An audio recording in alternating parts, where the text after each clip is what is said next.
मेघा अपने परिवार के साथ एक बहुत ही खुशहाल जिंदगी बिता रही थी।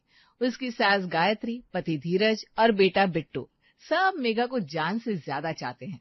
एक रात मेघा रसोई में सबकी पसंद का खाना तैयार करती है और डाइनिंग टेबल पर बर्तन सजाते हुए सबको आवाज लगाती है। अरे कहाँ रह गए सब, जल्दी आइए, खाना टेबल पर लग चुका है और धुआं छोड़ रहा है। धीरज जी, ऑफिस का काम बंद कीजिए, बहुत देर हो गई है। बिट्टू बेटा जल्दी आओ, हाथ मुंह धोकर बैठो, आज तुम्हारी पसंद की सब्जी बनी है। अगर खाना ठंडा हो गया तो फिर कोई ये मत कहना आज स्वाद नहीं आ रहा। चलिए जल्दी आइए सब। मेघा की आवाज सुनते ही पूरा परिवार चहकता हुआ वहां पहुंच जाता है। अरे वाह बहू, आज तो खुशबू इतनी लाजवाब आ रही है कि भूख 2 गुना बढ़ गई है। तूने मसाले ऐसे डाले कि पूरा घर महक रहा है। सच में तेरे हाथ का खाना खाकर जो सुकून मिलता है वो कहीं और नहीं है। मेघा तुम सच में कमाल हो। मुझे तो समझ में नहीं आता कि तुम इतने कम समय में इतना सारा और इतना स्वादिष्ट खाना कैसे बना लेती हो। और सबसे बड़ी बात यह है कि तुम हम सब की पसंद नापसंद का इतना बारीक ध्यान रखती हो, जैसे तुम्हें सब पहले से पता हो। आप लोग भी ना बस मेरी तारीफों के पुल बांधने लगते हैं। आप सबकी पसंद का ध्यान मैं नहीं रखूंगी तो और कौन रखेगा। आखिर ये मेरा परिवार है और आप सबको खुश और तृप्त देखकर ही मुझे असली खुशी मिलती है। चलिए बातें छोड़िए, गर्मा गर्म रोटी खाइए। चलिए। मम्मी अब बातें बंद करो, जल्दी जल्दी मेरी थाली लगाओ। मुझे इतनी ज्यादा भूख लग रही है कि मैं बता भी नहीं सकता। आज तो मैं बहुत सारा खाना खाऊंगा। अरे हाँ बेटा, बैठो तो सही, मैं सबको खाना परोसती हूँ। लो, ये तुम्हारी मनपसंद कढ़ाई पनीर और गर्मा गर्म रोटियां। सब लोग हंसी मजाक करते हुए साथ में खाना खाते हैं। कुछ दिनों बाद धीरज ऑफिस से घर आता है और सीधा मेघा के पास जाकर एक डिब्बा उसे थमाता है। मेघा ये देखो, आज तुम्हारे लिए क्या खास तोहफा लाया हूँ, इसे खोलकर देखो तो सही। अरे धीरज जी, आप ये नया फोन क्यों ले आए? इसकी भला अभी क्या जरूरत थी? आपको पता है मेरा दिन भर का समय घर के कामों में ही निकल जाता है। मेरे पास समय ही कहाँ होता है फोन चलाने के लिए। पुराना फोन भले टूटा हुआ था पर काम तो दे रहा था ना। अरे मेघा, तुम भी ना हर चीज में किफायत सोचती हो। थोड़ा बहुत समय तो मनोरंजन के लिए सबको मिल ही जाता है। और मुझे सच में बहुत बुरा लगता था जब से तुम्हारा पुराना फोन टूटा था, तब से तुमने नया फोन लेने की बात तक नहीं की। बस इसीलिए मैं ये ले आया ताकि तुम भी दुनिया से जुड़ी रहो। ये फोन देखने में तो बहुत ज्यादा सुंदर है और मुझे तो ये काफी महंगा भी लग रहा है। आपने फालतू में इतने पैसे क्यों खर्च कर दिए? अरे इतना महंगा भी नहीं है जितना तुम समझ रही हो। और फिर यह तुम्हारा है। तुम हम सबके लिए इतना करती हो तो छोटी छोटी चीजों के लिए इतना मत सोचा करो। बस खुश रहो और इसे इस्तेमाल करो। Thank you so much. आपने मेरी जरूरत का इतना ध्यान रखा, मुझे बहुत अच्छा लगा। मेघा को नया फोन मिल जाता है और यहीं से कहानी में बदलाव शुरू होता है। अब मेघा अक्सर फोन में खोई रहती, कभी रील्स देखती, कभी खबरें। एक शाम वो सोफे पर बैठकर न्यूज देख रही थी। हे भगवान, ये सरकार ने भी क्या हाल बना रखा है देश का।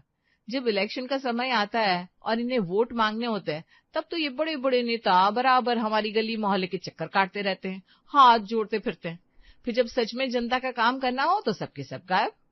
देखो तो सही, हमारी इस कॉलोनी का कितना बुरा हाल हो रहा है। जगह जगह पर गड्ढे हैं, पर अब तक कोई एक्शन नहीं लिया जा रहा। वो तो भला हो इन सोशल मीडिया एप्स का कि आजकल सब कुछ इंस्टा और यूट्यूब पर तुरंत आ जाता है, वरना तो आम आदमी को कभी कुछ पता ही नहीं चलता कि पीछे क्या खिचड़ी पक रही है। मेघा न्यूज देखने और स्क्रॉल करने में इतनी बिजी होती है कि उसे सास की आवाज भी सुनाई नहीं देती। गायत्री काफी देर से उसे पुकार रही थी। बहू, अरे ओ बहू, मेघा। कहाँ मर गई ये बहू? कब से मैं इसे गला फाड़ फाड़ कर आवाज लगा रही हूँ पर इसके कान पर जूं तक नहीं रेंग रही। ना कोई जवाब दे रही है, ना ही अब तक यहाँ आई। पता नहीं क्या कर रही है कमरे में, खुद जाकर मुझे देखना पड़ेगा।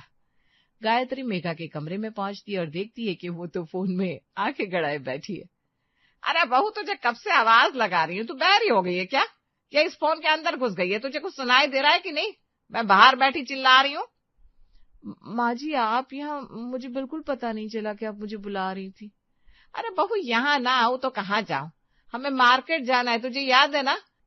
घर का राशन पूरी तरह खत्म हो गया है, शाम की चाय के लिए चीनी तक नहीं है। चल जल्दी से तैयार हो जा। माँ जी, मैं तो भी लाइव न्यूज देख रही हूँ, ये वीडियो खत्म होने ही वाला है। एक काम करिए ना, आज आप खुद ही चली जाइए ना। बहू, मैं अकेले बाजार कैसे जाऊंगी? घुटनों में दर्द रहता है, ऊपर से इतना सारा सामान लाना होगा, तो वो सब कैसे संभालूंगी? तू साथ चलती तो सहारा रहता। माँ जी आप भी ना छोटी छोटी बातों का तनाव लेती हैं। आप सीधा उस बड़े वाले सुपरमार्केट में चली जाइए ना, जहाँ सब एक ही जगह मिल जाता है, और फिर वहां से घर तक के लिए सीधा एक ऑटो ले लेना। वो आपको घर के दरवाजे पर छोड़ देगा, कोई दिक्कत नहीं होगी। अरे पर बहू मुझे अकेले जाने में ठीक नहीं लग रहा। माँ जी अभी ना मैं जरा बिजी हूँ, ये वीडियो बहुत जरूरी है, मैं आपसे बाद में बात करती हूँ। मेघा वापस से फोन में डूब जाती है और गायत्री को अकेले ही जाना पड़ता है। धीरे धीरे मेघा को फोन की गंदी लत लग जाती है। एक शाम धीरज ऑफिस से जल्दी लौटता है। मेघा तैयार हो जाओ जल्दी, आज का दिन याद है ना तुम्हें? आज के दिन ही हमारी शादी तय हुई थी, हमारे रिश्ते की बात पक्की हुई थी। चलो आज हम कहीं बाहर बढ़िया जगह डिनर पर चलते हैं। नहीं नहीं धीरज, मेरा बिल्कुल मन नहीं है कहीं बाहर जाने का, बाहर बहुत भीड़ और शोर होता है, घर पर ही ठीक है। क्यों, क्या हुआ? तबीयत तो ठीक है ना तुम्हारी? तुम तो हमेशा बाहर जाने के लिए तैयार रहती थी। अरे धीरज जी, पहले जो अच्छा लगता था वो अभी जरूरी नहीं है ना कि अच्छा ही लगे। इंसान की पसंद बदलती रहती है। और वैसे भी आज मैंने काफी सारी रील्स बनाई है, मुझे उन्हें अभी एडिट करना है, म्यूजिक सेट करना है। अगर आज पोस्ट नहीं की तो मेरे फॉलोअर्स कम हो जाएंगे। क्या? तुम ये कब से ये रील बनाने के चक्कर में पड़ गई? क्या ये सब हमारे क्वालिटी टाइम से ज्यादा जरूरी है? मैं तो शुरू से ही बनाती हूँ, आपने ध्यान नहीं दिया। अच्छा सुनिए ना, रसोई में खाना बना कर रख दिया है मैंने, मेरा पेट बहुत भर रखा है, मैंने खा लिया है। आप भी खा लेना, अब मुझे परेशान मत कीजिए, मैं काम कर रही हूँ।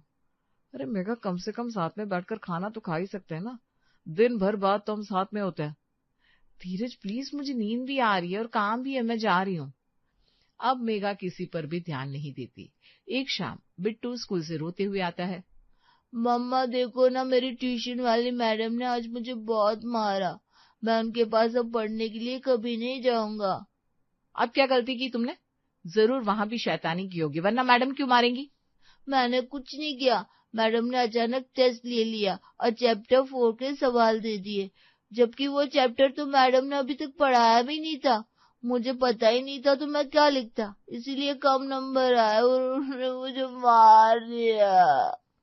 तो इसमें गलती तुम्हारी है ना बेटा, अगर मैडम ने नहीं पढ़ाया तो क्या हुआ? तुम घर पर भी तो खुद पढ़ सकते थे, तुम खुद ध्यान नहीं देते और मैडम को दोष दे रहे हो। बहू, तेरा ध्यान अपने बेटे के रोने से ज्यादा उस फोन में लगा है। तुझे बच्चे का दर्द सुनाई भी दे रहा है कि नहीं?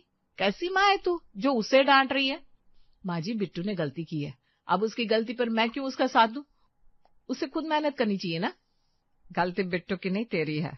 अरे हमारा बेटा कितना समझदार है, जो चीज उसे क्लास में बताई नहीं गई उसका टेस्ट लेंगे तो वो क्या लिखेगा? जा उसकी ट्यूशन वाली मैडम से एक बार बात कर और पूछ के बच्चे पर हाथ क्यों उठाया। माँ जी आप ना ज्यादा चिंता मत कीजिए और बात को मत बढ़ाइए, कोई जरूरत नहीं है मैडम से बात करने की। बिट्टू आगे से तुम खुद ज्यादा ध्यान देना पढ़ाई में, जाओ यहाँ से। मेघा वहां से चली जाती है। गायत्री दुखी होकर बड़बड़ाती है, हे भगवान ये क्या हो गया है मेरी बहू को, हंसते खेलते घर को अपने हाथों से बर्बाद कर रही है।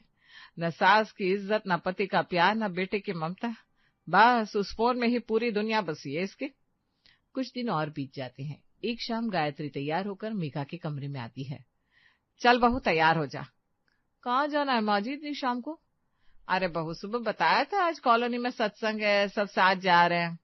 अरे नहीं नहीं माँ जी मैं नहीं जा पाऊंगी, मुझे आज बहुत जरूरी वीडियो अपलोड करना है। क्यों नहीं जा पाएगी? सच तो यह है कि वहां तुझे फोन चलाने को नहीं मिलेगा, इसलिए तू फना कर रही है, तो भक्ति से दूर होती जा रही है। माँ जी मेरी तबीयत ठीक नहीं लग रही है, सिर में दर्द है, आप अकेले ही चली जाइए। मुझे अच्छे से पता है तेरी तबीयत को क्या हुआ है, तुझे फोन का नशा चढ़ा हुआ है, यहाँ खड़े होकर तुझे मनाने से अच्छा है कि मैं अकेले ही चली जाऊं। गायत्री अकेले चली जाती है। अब घर का हाल बुरा होने लगता है। धीरज ऑफिस लेट जाने लगता है, बिट्टू भी पिछड़ने लगता है। एक दिन बिट्टू मेघा के पास आता है। मम्मा मुझे आपके हाथ का खाना खाने का बहुत मन कर रहा है। 2 हफ्ते से दादी कैसा वाला खाना बना रही है। कल सुबह प्लीज मेरे लिए आलू के पराठे बनाओगी, मुझे बहुत पसंद है। हाँ ठीक है बेटा, तू जा सो जा, कल सुबह पक्का बना दूंगी। पर रात भर मेघा फोन चलाती रहती है और सुबह उसकी आंख ही नहीं खुलती। क्या ये मेघा, रोज का यही तमाशा हो गया है, ना समय पर नाश्ता मिलता है ना टिफिन, तुम अपनी जिम्मेदारियां पूरी तरह भूल चुकी हो। मम्मा मेरे टेस्ट में कम नंबर आए क्योंकि मैं भूखा था और स्कूल के लिए लेट हो गया। कल आपने वादा किया था पराठे का, पर आज आपने नहीं बनाया। अरे वो रात भर फोन चला रही थी ना, तो सुबह आंख लग गई। मैं बना देती हूँ ना, इतना शोर क्यों मचा रहे हो? धीरज, अब बहुत हो गया। घर के काम के लिए हमें एक मेड रख लेनी चाहिए। बहू की हरकतें देखकर अब मुझे नहीं लगता कि ये घर संभाल पाएगी। माँ, आप सही कह रही हो। रोज मुझे मेघा की वजह से ऑफिस में शर्मिंदा होना पड़ता है और ताने सुनना पड़ता है। अब मेड रख ही लेते हैं। वैसे माँ जी, आपका ये आइडिया अच्छा ही है। अरे मेरे पास भी टाइम नहीं होता घर के इन फालतू कामों के लिए। मेड रहेगी तो मुझे भी आसानी होगी और घर में किसी को कोई प्रॉब्लम भी नहीं होगी। हाँ भाई, तेरा तो जैसे बड़े बड़े बिजनेस चल रहा है ना, जो तेरे पास घर का काम करने का समय नहीं है। बहू, एक बात समझा दूं, लत किसी भी चीज की हो वो जहर होती है। ये फोन तुझे अपनों से दूर कर रहा है, पर तुझे समझ में नहीं आ रहा। माची, आप में ना जरूरत से ज्यादा सोचती रहती है। अरे थोड़ा ही तो फोन चलाती हूँ मैं मनोरंजन के लिए, और मनोरंजन तो सबको चाहिए। पता नहीं क्यों आप लोगों को यही लगता है कि मैं दिन भर फोन में लगी रहती हूँ। एक रात मेघा हॉल में बैठकर रील देख रही थी, तभी गायत्री वहां आती है। बहू, रात के 1 बज रहे हैं, तुझे सोना नहीं है क्या? कल फिर सुबह तेरी आंख नहीं खुलेगी। नहीं माँ जी, अभी नींद नहीं आ रही है। और देखिए ना, ये रील कितनी फनी है, मेरा तो हंस हंस कर बुरा हाल है। बहू, मेरी बात ध्यान से सुन। हाँ हाँ, बोलिए ना माँ जी, सुन रही हूँ, बोलिए। पहले ये फोन साइड में रख और फिर सुन। अच्छा बाबा, ठीक है। ये लो माँ जी, रख दिया। अब बोलिए, क्या कहना है? इतनी रात को क्या कहने आई आप? बहू, जब से तुझे इस फोन की लत लगी है ना, हमारे घर का माहौल ही बदल गया है। बिट्टू पर तू ध्यान नहीं देती, धीरज भी अब चुप चुप रहता है। तुझे शायद दिख नहीं रहा, पर ये सब हमारे परिवार के लिए बिल्कुल ठीक नहीं है। माँ जी, सब ठीक है, आप बस बात का बतंगड़ बना रही है। सबको अपना काम खुद करना आना चाहिए, इसमें गलत क्या है? ठीक है, पर तेरा समय अब हमारे लिए बचा ही नहीं, तो हमारे साथ बैठती तक नहीं, हमेशा बस उस फोन में घुसी रहती है। क्या हम उस फोन से भी कम कीमती है? माँ जी प्लीज, मुझे पता है कि आप घूम फिर कर मेरे फोन पर ही आएंगी। मैं कोई छोटी बच्ची नहीं हूँ जो मुझे कुछ समझ में ना आए। अब रात बहुत हो चुकी है, आप जाकर सो जाइए। अब गायत्री और बिट्टू भी मेघा को देख देख कर फोन की लत पाल लेते हैं। एक दिन मेघा को घर में सन्नाटा महसूस होता है। वो बिट्टू के कमरे में जाती है, जहां वो स्कूल यूनिफॉर्म में ही गेम खेल रहा था। फिर वो गायत्री के कमरे में जाती है। माँ जी, खाने में क्या बनाऊं आज? माँ जी, ओ माँ जी। अरे बहू, तुझे जो सही लगे बना ले, मुझसे क्या पूछ रही है? माँ जी, अब पहले तो बताती थी क्या बनाना है। अब तो सर्दी आ रही है, कितने ऑप्शंस हैं। आप इस फोन में क्यों लगी है? मेरी बात सुनिए ना। अरे बहू, ये फोन ना कमाल की चीज है। तुझे पता है, मेरी बचपन की सहेली शारदा, जो शादी के बाद बिछड़ गई थी, वो आज मुझे फेसबुक पर मिल गई। अब हम पुरानी बातें कर रहे हैं। अच्छा, ये तो अच्छी बात है माँ जी, पर थोड़ा घर पर भी ध्यान दीजिए ना। बहू, इतने साल तो मैंने ध्यान ही दिया है, अब तू देख ले, मुझे मेरी सहेली से बात करने दे। अगली सुबह बिट्टू तैयार नहीं होता और गेम खेलता रहता है। अरे बिट्टू, ये क्या है? कपड़े यहीं रखे हैं और तू अब तक तैयार नहीं हुआ? स्कूल जाना है कि नहीं? चल फोन दे इधर। मम्मा, मुझे आज स्कूल नहीं जाना। क्यों नहीं जाना? आज तो मैथ का टेस्ट है तेरा। चल जल्दी तैयार हो जा। मम्मा, मेरे पेट में बहुत तेज दर्द हो रहा है। झूठ मत बोल बिट्टू, अभी तक तो ठीक था, मजे से गेम खेल रहा था, अचानक दर्द कैसे होने लगा? मम्मा, सच कह रहा हूँ, कल रात से ही हो रहा था, पर मैंने बताया नहीं। अब बर्दाश्त नहीं हो रहा। तो बेटा पहले क्यों नहीं बताया? चल तू आराम कर, मैं डॉक्टर से दवाई ले आऊंगी। मेघा बाहर जाती है और बिट्टू रजाई में फिर फोन निकाल लेता है। मम्मी को बेवकूफ बनाना कितना आसान है। अब मैं पूरा दिन गेम खेलूंगा। ऐसे ही कई दिन निकल जाते हैं। एक दिन मेघा बिट्टू को पकड़ लेती है। बिट्टू, आज ट्यूशन क्यों नहीं गया तू? मम्मा, वो मैडम घूमने गई है तो छुट्टी है। झूठ, अभी मैडम का फोन आया था, कह रही थी तू 3 दिन से नहीं आ रहा है, और वहां जाकर भी बस फोन चलाता है। ये सब कहाँ से सीख रहा है तू? बहू, ये कोई बाहर से सिखाने नहीं आएगा। बच्चा जो घर पर देखेगा वही तो सीखेगा। तूने ही तो ये रास्ता दिखाया उसे। माँ जी, अब कहना क्या चाहती हैं कि ये मेरी गलती है? हाँ बहू, तेरा ध्यान फोन पर था, तू उसे समय नहीं देती थी, तो उसने भी अपना सहारा फोन में ढूंढ लिया।